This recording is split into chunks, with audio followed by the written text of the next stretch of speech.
Welcome to Faith in Practice, presented by Higher Powered Sports, PT, the podcast where faith meets everyday life and vocational calling. Each episode, your host, Kurt Kessler, and his guest will explore how to live out your faith in your work, relationships, and daily challenges. Let's grow together and discover how to live out your faith with passion and purpose. Let's get started.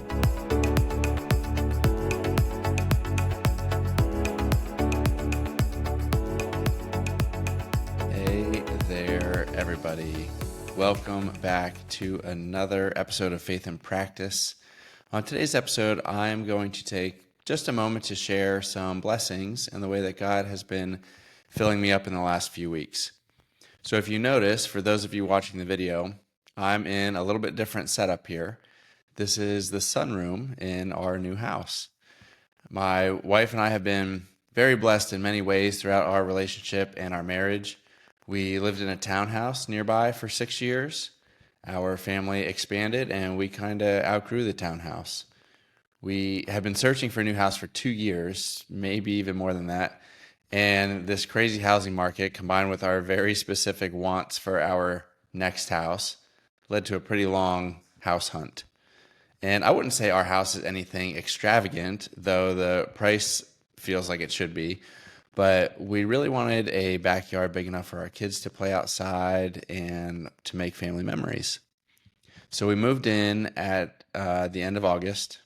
My parents came down to help us clean up and organize and all of that. And one of those nights we had my parents here, my wife's parents here, and her brother's family.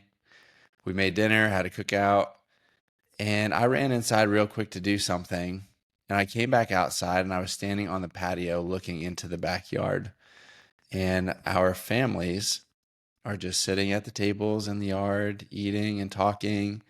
All the kids are playing baseball, running around. My dad, the oldest of the kids, was pitching the ball and chasing everyone, as old and as slow as he is. And it's a warm, sunny day with the sun going down over the farm behind our house. And I stood there and I started tearing up because our dream had been realized. Exactly what we wanted was exactly what was happening. And it had been made possible through our hard work, our parents' support on both sides, in many ways throughout the years, and by God's goodness and His blessings. And in the time between going under contract on the house and actually moving in, overall, I'd say I'm in a season of life with fairly intense refinement as I continue to integrate into a school community for my full-time work, try to run a business that requires tremendous effort and consistency, not wanting to be one of the majority of small businesses that tank in the first 3 to 5 years, and also being a parent of 2 young growing boys and a husband. My priorities are constantly being pulled in different directions, facing challenges in every one of those avenues that I outlined, and really just having to, out of necessity, lean into God daily for what He wants me to prioritize, what He wants me to do in this chapter.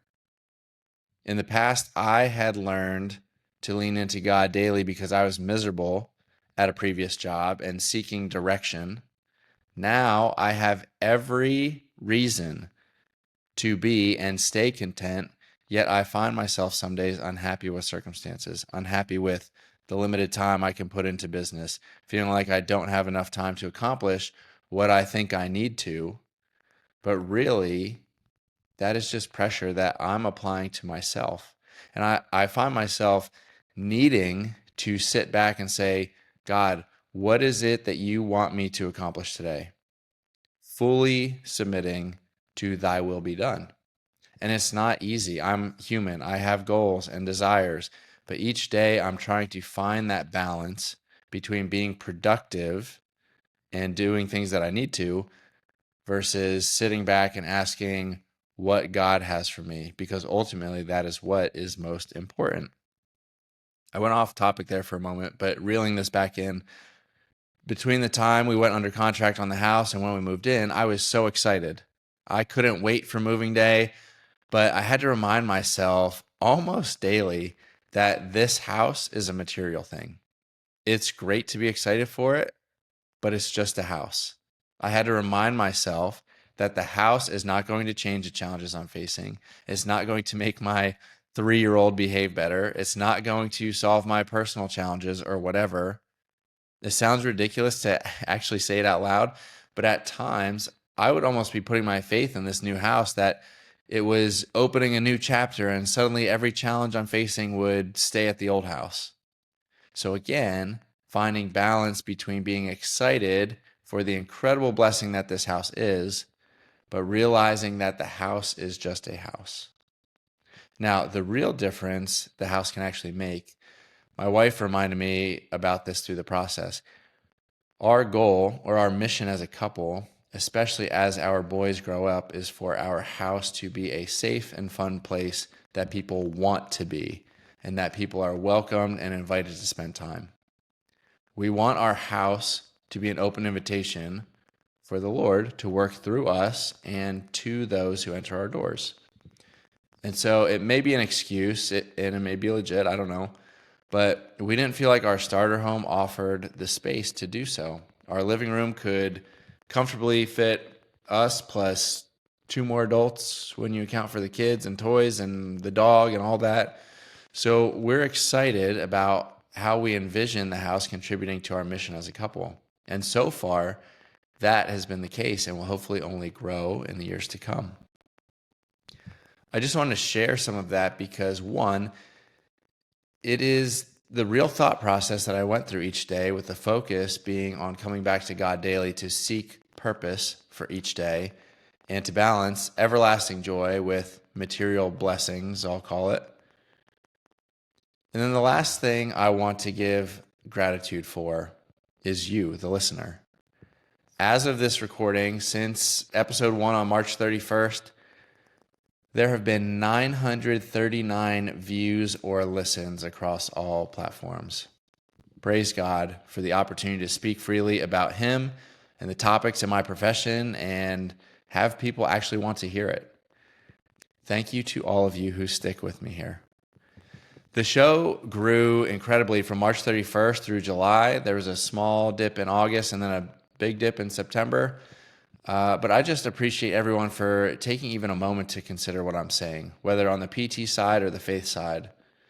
A moment of your attention is just very valuable to me and hopefully even more valuable to God's kingdom. I will continue to bring education to the Higher Power podcast and real life faith to Faith and Practice. Before we head out, It's time for Word Up.